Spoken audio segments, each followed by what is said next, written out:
Welcome into the Get Your Happy podcast and TV. I am so excited for this series. We are on the second series of The Art of Communication. So we completed The Art of Communication with yourself. I really love that lecture because it talks about loving yourself. So tell me, I want to know, comments below the podcast in the TV. If you're looking at this on YouTube, I want you to comment below and tell me which one of those principles were that was most attainable for you. For me, like I said, it's always telling myself I love you. So speaking of love, we are on the second series, which is The Art of Communication with Your Spouse. I love talking about this because it's, our spouse, and we always have topics and questions on our partners, our loved ones, and how we communicate with them is very important, just as it is with ourselves. And remember, the reflection that you have with yourself is what's attractive to your spouse. So they, whatever that relationship is you have with yourself, regardless of communication, your appearance, but communication is more, it's more transferable. It's what we can see. It's what we can hear. So however you communicate with yourself is the same way you're communicating with your spouse, and so forth if you're communicating vice versa. So the way you communicate with your spouse is the same way you communicate with yourself. For me, I look at how someone communicates with themselves. That tells me how they're going to communicate with me. That is, it's like a mirror. There's a mirror there, so I'm always looking to see how you communicate with yourself, because that way I'll know if we're a good fit communicating. So let's get started. Again, I have my handy dandy notes here. If you're watching the podcast, if you're watching The Art of Communication on the Get Your Happy TV, you'll see me with my notes. So again, my fellow YouTubers, tell me how you keep your notes. I always want to figure out what other tips I can learn as I grow on YouTube. Whereas if you didn't know this, when I'm podcasting, I always have my notes in front of me. Cool thing is, you don't really, get to hear that, but let's get started. So the art of communication with your spouse. As we communicate with our spouse, we forget how to communicate. As the days go on, we have this where it's kind of that passive listening. It's yeah, and you really miss what's being said. You miss the meat in that conversation, or if you've ever had an experience where an event is the next day or the same day and says, your partner or your spouse may say, hey, don't forget we have that meeting tomorrow, or don't forget tomorrow I told you I was going to be at work late, or don't forget you're supposed to pick up the kids after work, because remember when I explained to you, I said I had X, Y, and Z to do. I don't remember hearing that at all. Were you listening? Did you provide your undivided attention? Were you listening wholeheartedly? So as the years go on, it's like wine. You should savor all those bold, rich flavors. We should not be invisible to our partner. That should never happen. We should never be invisible to our spouse. That we can see that. So the last time when we were discussing the art of communication with self, I talked about how are you going to be true to you? And for this one, we are going to figure out how to love our spouse by communicating with love. So I expect that you know the Get Your Happy brand already and you're used to listening to my lectures. And if not, if this is your first or second time in, then this is the part where I ask you grab something to write with, something to write on. If you think you can hold on to it mentally, by all means. So let's get started. So when you're communicating with your spouse, using loving communication, for that L, I want you to write down listen. Okay? You want to make sure that you're listening to your partner wholeheartedly. Active listening, compassionate listening, listen with empathy. You want to be vulnerable with your partner. You want to make sure that you hear your partner's concerns, their feelings. So make sure that you're, like I said, you're utilizing those active listening skills and ask questions. This is your time to build rapport. I again worked with an associate. I mentioned her in the last podcast in communication with self. She would talk about her partner and she would say, yeah, by the time I get home from work, I don't even want to, I'm on the phone all day, or I'm mentally drained. I don't want to hear nothing my partner has to say. That really, I was shocked. That really just, I was taken back because I said, wow, this is the person that's supposed to mean the world to you. You love this person. So there's that respect, and just listening, being that listening ear.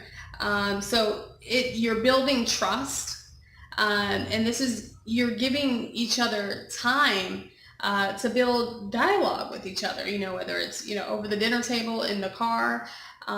So you should always have something to communicate about.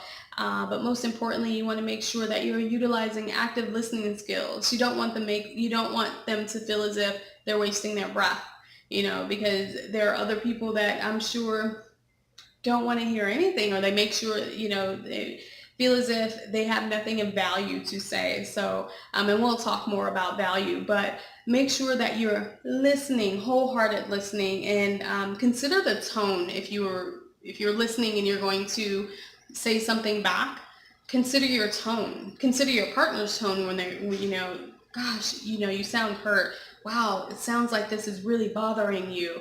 Sounds like this has really been on your mind. Wow, you're so enthusiastic. I'm so excited for you. This is something great to share. So really make sure that you're listening and listening with all of you, because that's what it boils down to. You never want to feel as if you're only getting a part of yourself to that person. And be vulnerable. Be vulnerable. Listening and be vulnerable if you're sharing on the opposite end. So make sure even patience, practice patience with your partner. We say that we want to spend the world with them, but make sure that you're giving them that time, patience with them. So listen, I can't say that one enough. This is, if you listen to the other podcast, unconditional love was very, very big in that practice. And for this one is listening, because we can always listen in order to respond, or, we're half listening, or, like I mentioned, passive listening, where all of that information that they're sharing with you is just kind of going over the head. And that's, as my associate explained, when her partner would speak, yeah, mm-hmm, oh, yeah, mm-hmm. And there's no value there. That there's no value for the other person. And you're not building any kind of rapport. So with your spouse. And this should be easy. This is why you love that person. So think about that. Make sure that you're really, really listening. The next one, because we're communicating with love. So for the next one is, you want to make sure, this is my favorite, open-minded. You want to make sure that you're being open-minded in this communication with your spouse. So be open to your partners, their optimism, their creativity, their ideas, their lessons, even their criticism. We feel as if our partner or our spouse should not criticize us, but that criticism, remember, it's coming from love. Excuse me, or it may actually even be coming from experience. And so we want to be open to our partner, our spouse. We really, really want to be open. Now, what I love about being open-minded is when you're open-minded, you can be playful. You can be playful, and you can let your communication be adventurous in a way. So in this area, and I'm just going to kind of review it here. So in this area, this is where you want to let your mental creativity surface. And so as you exercise active listening, you just want to remain open. So this shows your spouse that you're interested in what they're saying. And again, you're giving that value back to the relationship that you guys have. So make sure that there's value, there's love there.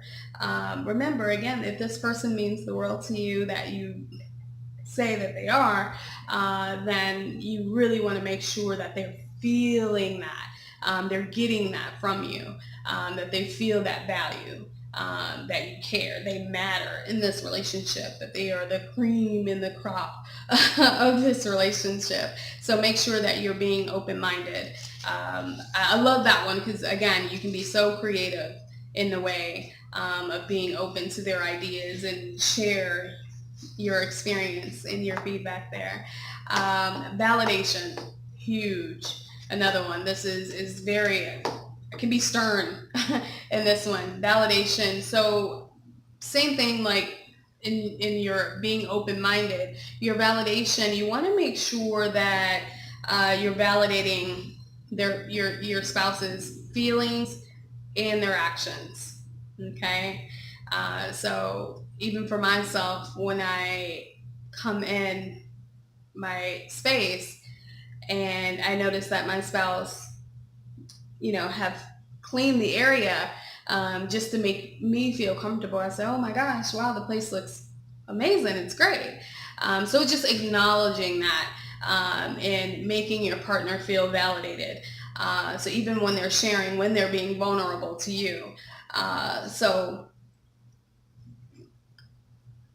it relates value, as I just mentioned, but also I like to read a quote by Mr. Steve Maraboli. He's also an author, a speaker, and scientist, and he mentions a little quote which I love. It says, "I want to be in a relationship where you telling me you love me is just ceremonious validation of what you already show me." So not only when you're providing this validation and communication, you're also doing it in your action. You're showing it as being clear. And when you're communicating, make sure that you are clear. So back to that undivided attention, you're giving that time, that space, to clear the space. So making sure that, you know what, I want to give you my undivided attention. Let me turn the TV off. I want to give you my undivided attention. Let me shut my phone down. I want to give you my undivided attention. Let me come in a quiet space where there are no interruptions. So making sure that you're able to translate that in to your partner when you guys are communicating, because it shows, wow, you really do give me this time to communicate with you. I can't, it's a very good thing when you guys are able to connect in that way.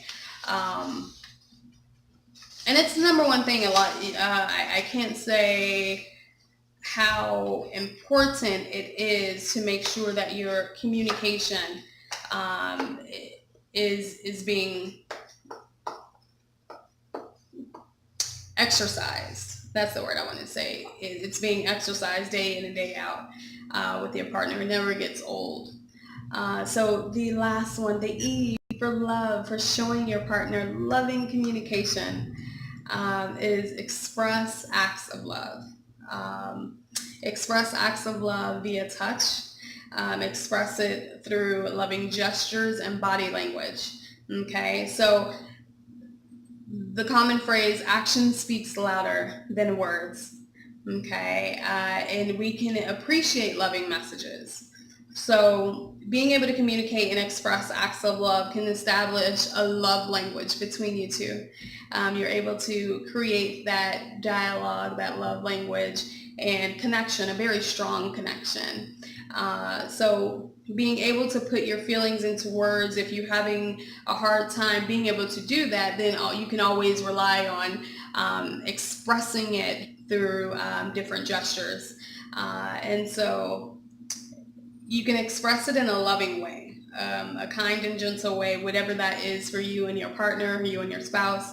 Um, Being able to express it physically via touch is another clean and healthy way to have a strong communication with your partner. So which one of these are you going to exercise? Which one of these are you lacking? I think for me, um, me and my spouse that I know I can always improve on is, let's see, which one of these? I would say I wouldn't. We're all not a perfect 10. I think validation for me is something that I myself can always improve on, is, just kind of validating those feelings and validating those emotions. So practice each and every one of these, but uh, communicating with love is the most important part when communicating with your spouse. So just remember, and it's very easy to remember if you weren't able to write this down, which I hope that you did. But when you communicate with love, you have no choice but to build a very healthy and strong communication with your spouse. Okay, so always come back to that. You want to listen, you want to remain open minded. Okay, you want to validate your spouse's feelings and their actions, and you want to always express it with a loving connection. So, I want to thank you for listening in for the second series. I'm so excited. So the next one, we are going to discuss the art of communication with your community. So come on back to the Get Your Happy TV and podcast, so we can discuss our communication with our community and our friends, and how to do that and how to cultivate the art of it all. So remember, Tanya B. Drake will always show you how to live authentically. Love your authenticity, radiate your true happiness, and be sure to live abundantly. I will see you back on the next Get Your Happy TV, and thank you so much for joining me today. I am going to head over to the beach, so I will see you back. Thank you.